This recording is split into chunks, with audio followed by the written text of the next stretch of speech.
Good evening, I'm Mimi Murphy. And I'm Nick Toma. Thanks for joining us tonight. Former employees of the controversial Rock River Academy for Teenage Girls respond to our investigation about horrors behind the facility's walls. They're defending the actions of staff who they say were often confronted with violence while being badly understaffed.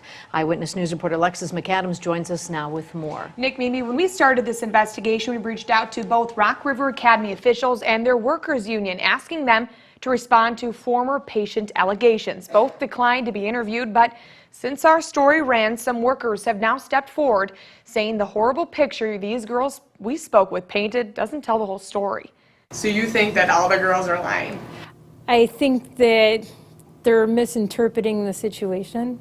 Angelia Babcock is a former worker at Rock River Academy who wanted to speak out after seeing our in-depth investigation into the facility. Women who were housed in Rock River as teens telling us about girls being physically and sexually abused, and even going into prostitution. The staff was having sex with whoever they can have sex with, who was vulnerable. They'd bring the girls snacks, candies, cakes, whatever the girls wanted, weed, cigarettes. Hearing the stories in these accounts from these girls, do you believe them? You know, from the time that I was there, I can say that I did see some things that probably shouldn't happen. But Babcock wants people to know that the vast majority of the staff at Rock River was caring and were doing their best while chronically understaffed. Management was bringing in more girls, more residents, and not hiring more staff, so we were running completely understaffed to where it wasn't safe for us staff either. You would have sometimes 2 people in one area with 10 to 13 girls at one time. Gaetano Canzaneri is another former Rock River worker. Don't point at the employees. Not 100% of stuff was employees. That was just a few that just seemed to not care. He admits to overhearing girls at the facility talking of sexual abuse by some workers, but says they would not confide in him. I can't really account exactly whether it was touching or whatever, but they were talking about how this person had done some sexual stuff with them, but again, they wouldn't tell a name.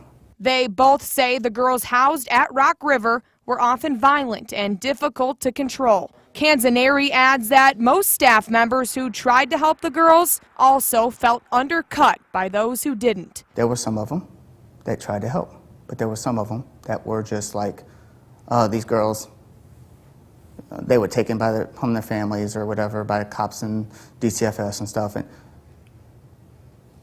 there's nothing we can do to really change that. Workers say some of the injuries reported inside of the facility happened when the residents were restrained. What we'd basically do is take your arm like this, one of us would step like this, and just like that. Both blame administrators who they say, for whatever reason, really did not seem to care about the troubled girls who were sent there.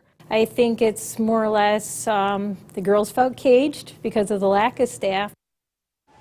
Rock River officials issued a statement saying the facility will close, but refused our requests for an on-camera interview. That invitation to give their side of the story remains open. I mean, the staff, it appears they knew something wasn't right. Were you surprised that they didn't go over management's head and just go right to the police and say, we know something's going on here? I think some of the people didn't want to put themselves in jeopardy to maybe lose their job and their position and their benefits. So I think people were all just in a tough situation. Yeah. But it seems like a lot of pointing of fingers. All right, thanks, Alexis. Rock